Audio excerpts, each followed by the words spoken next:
Rappelons cette vidéo tout à fait sidérante. Ça, c'est un autre chanteur. Avant, c'était Usher. Moi, je suis tellement nul en musique, j'ai honte. Vous, qui est fort?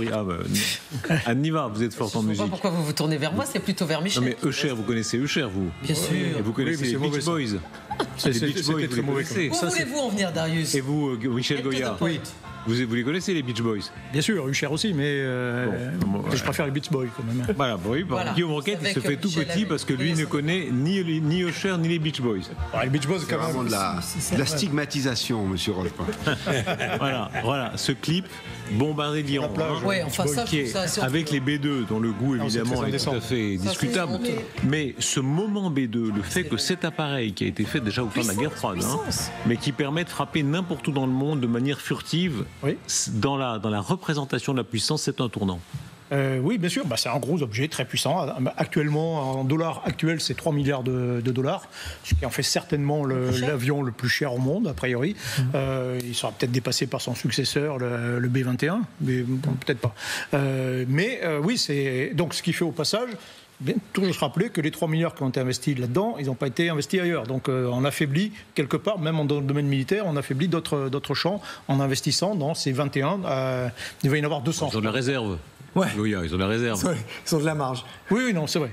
C'est vrai. Non, mais initialement, il devait y en avoir 200 quand même. Donc vous faites le calcul, ce que ça aurait coûté. Finalement, ils ont joué petit bras, ils ont conservé que 21. Non, mais bien sûr, c'est un engin, c'est une démonstration de puissance. Dans la triade nucléaire, ça permet de faire ce qu'on veut en fait. Avec ça, vous êtes actuellement en tout cas pas interceptable, vous êtes invisible au radar. Mais qu'est-ce que ça dit aux Chinois? Qu'est-ce que ça dit aux Russes? Ils ont suivi cette opération-là quand même. Mais ça leur dit rien, ils connaissent ça. Je suis sûr qu'ils ont été plus agités que vous, Colin Goya. Mais non, mais ils connaissent, évidemment, ils connaissent ces possibilités. Accessoirement, il y a des missiles qui peuvent faire la même chose. Oui. Mais c'est ce que je disais tout à l'heure, je pense que les Chinois, sur l'opération Ispahan, Natanz, Fordo, quand même, ils sont en train de revoir les prospectives et les calculs qu'ils étaient en train de faire par rapport à Taïwan. Je pense qu'il y avait, on sait qu'il y a eu des conversations concernant Taïwan entre Xi Jinping et Donald Trump.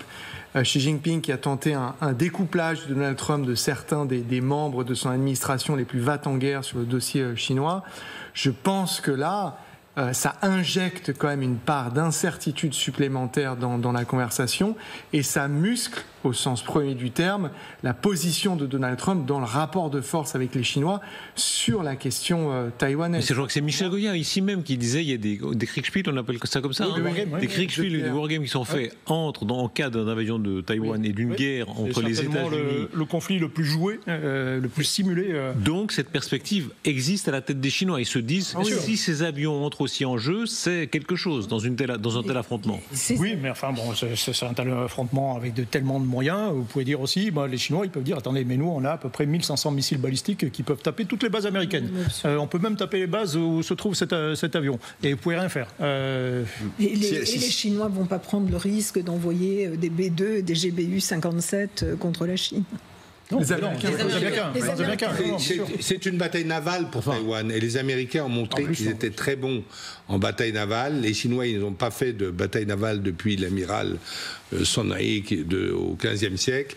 Donc ils vont faire, à mon avis, très attention avant d'essayer de parcourir les 170 km, c'est assez large, c'est pas comme entre la France et l'Angleterre, pour aller conquérir Taïwan. Pour le moment, à mon avis, c'est pas, je parle sous le contrôle de l'ancienne ambassadrice en Chine, c'est pas du tout dans la tête, c'est pas une priorité immédiate pour.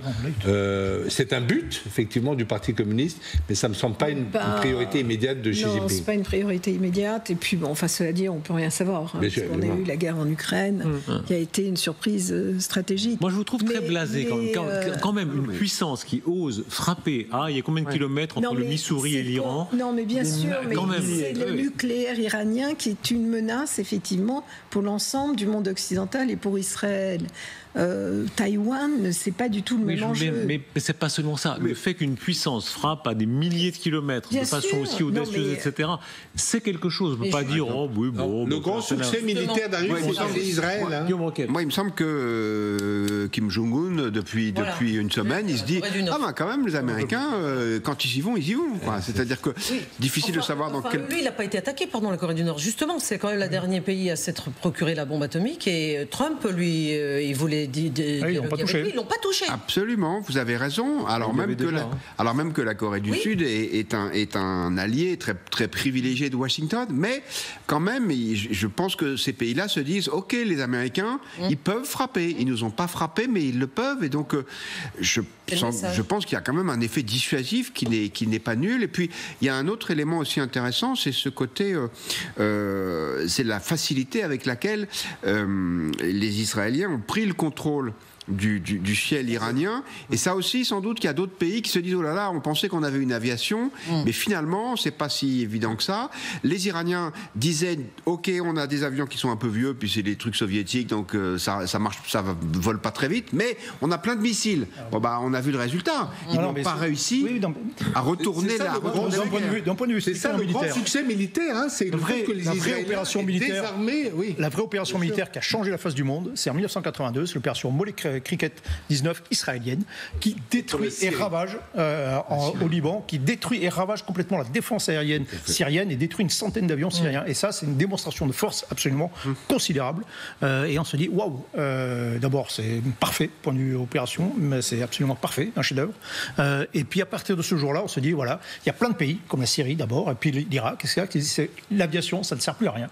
Ça y est, c'est cramé. En revanche, le seul truc qui peut nous être utile, ce sont les missiles balistiques. Et donc c'est à partir de ce moment-là qu'ils se dotent de milliers de missiles balistiques, récupèrent des Scud, qui perfectionnent, et voilà, ils se disent ça. Par contre, ce sera notre aviation à nous, et il n'y a que comme ça, par dissuasion conventionnelle, qu'on pourra frapper Israël d'abord, et éventuellement les États-Unis. Et Israël on arrive à une phase, c'est ça que c'est intéressant. Et Israël a une étape d'avance, parce qu'Israël a mis au point, et ça marche, j'ai vu des images de cela, présentées par notre ami Kuckerman, vous avez déjà invité sur ce plateau.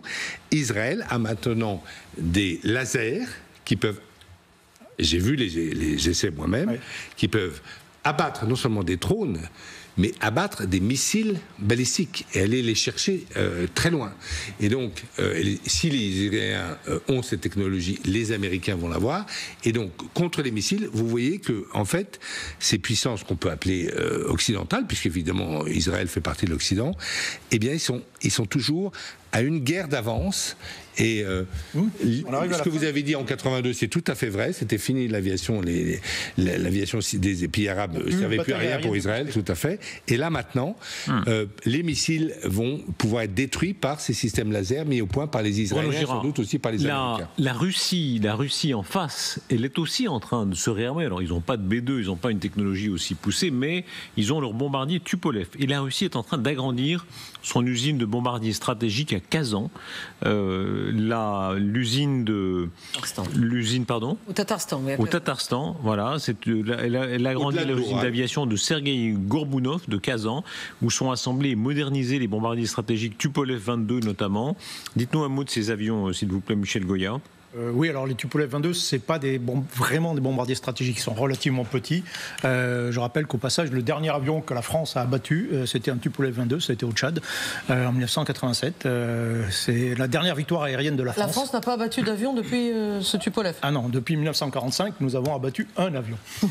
C'était le Tupolev 22 de l'armée de l'air libyenne.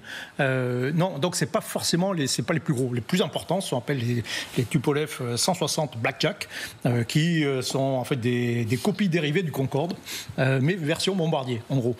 Donc ça c'est le vrai bombardier supersonique qui peut. Ça ne représente pas bien la forme avec le bec là, mais enfin. Oui, mais c'est ça. Représentez-vous le Concorde, mettez des missiles dessus, et c'est le Tupolev 160 à peu près. Ça c'est vraiment dangereux. Ça c'est le plus moderne, c'est le plus dangereux. Ça c'est moins puissant, ça porte, mais bon, c'est quand même un bombardier. Je rappelle que nous n'avons pas de bombardier, la France. Nous avons des chasseurs bombardiers, des Rafales. Mais nous n'avons pas ce type d'engin. Pourquoi ? Oui, pourquoi ? C'est une question de coût, essentiellement. Donc on s'est dit, tiens, le Rafale, on peut tout faire. C'est vrai, c'est très polyvalent, mais ça n'apporte pas la même charge qu'un bombardier lourd, qu'un B-52, ou qu'un bon vieux B-52, par exemple, ou d'un très moderne B-2, quoi. C'est sûr, c'est autre chose. C'est un autre choix, voilà. Mais c'est essentiellement une question de finance. Il y a un effort de la Russie. Selon cette enquête, la Russie a acquis en contournant les sanctions des composants d'avions occidentaux pour une valeur d'au moins 1 milliard d'euros. Et il est aussi difficile pour la Russie d'acquérir les équipements nécessaires à leur production. Il y a un effort très considérable. La Russie est dans une période de difficulté économique, et elle est en train d'aller à la course pour très vite se réarmer, le plus, y compris avec ces avions-là. Non, effectivement, il y a une forme presque de suicide économique annoncé, parce qu'on le voit autour de Vladimir Poutine, des oligarques, des personnages de premier plan, qui s'expriment désormais très officiellement, ouvertement, publiquement sur les difficultés financière du régime, y compris le risque récessif qui pointe à l'horizon. Et pourtant, Vladimir Poutine, tout en disant qu'il envisage de baisser dans un futur proche les dépenses militaires, qui accélère et qui montre aussi, et ça c'est une logique mécanique à laquelle personne n'échappe, que quand on consacre, et c'est désormais au-dessus de 40% du budget de l'État à l'effort militaire, il est, je crois, à 100 milliards annuels, donc il y a 2-3 ans, 120 vous dites ? On est à 120 milliards. Bon, il a doublé son budget militaire annuel sur les trois dernières années. Il y a une espèce de machine qui se met en route, qui est très difficile à arrêter. Il faut penser qu'il ne s'agit pas juste d'appuyer sur un bouton, on dit bon, on arrête avec l'Ukraine. C'est-à-dire qu'il y a toute la mécanique industrielle, la mécanique humaine et toute une partie de la vie du pays, mais dans tous ces aspects, qui est tournée vers l'effort de guerre et uniquement vers l'effort de guerre, et ce qui donne ces images satellitaires où on voit cette usine de bombardiers stratégiques qui, avec de nouveaux bâtiments qui apparaissent. C'est peut-être aussi une réponse, j'allais dire, à l'opération en toile d'araignée qu'on a beaucoup commenté, parce qu'il y a eu des pertes, il y a eu des erreurs, et il y a sans doute un facteur correct. C'est quand même très impressionnant, on ne fait pas ça pour rien, on se réarme pas. Non, il est comme le joueur qui va à Monaco, vous savez, qui perd tout, et qui continue. Il a perdu son coup, il est là, et au lieu d'aller se retirer, d'aller nager dans la mer, il va voir une banque, et il emprunte 2 fois plus, il remet tout dans la guerre. C'est ça, c'est Trump. En fait, il avait fait un coup de poker, le coup de poker, c'est de prendre Kiev très facilement. Ça n'a pas marché. Au lieu de prendre sa paume, il se dit ah non, il a une sorte d'obsession. Il est prêt à tout mettre, toute l'économie du pays, le destin du pays. Alors qu'en plus, le bon Dieu est arrivé pour lui proposer par la personne de Trump un cessez-le-feu remarquable où il aurait pu faire du business avec les Américains, où les sanctions auraient été levées. Il y a une sorte d'obsession de Poutine par l'Ukraine. Ce qui me frappe aussi, que ce soit pour ces bombardiers ou pour les missiles Oreshnik, c'est que les Russes ont de l'ambition. C'est-à-dire que c'est pas, je suis pas un expert, mais on a le sentiment que c'est pour des guerres de longue portée, tout ça, pas uniquement pour un conflit frontalier avec les Ukrainiens. Et c'est la raison pour laquelle, quand les Européens disent il y a un danger, là il est réel, il est tangible. C'est pas uniquement la paranoïa ou bien la volonté des militaires d'augmenter toujours les budgets. Il y a une ambition globale des Russes sur le plan militaire.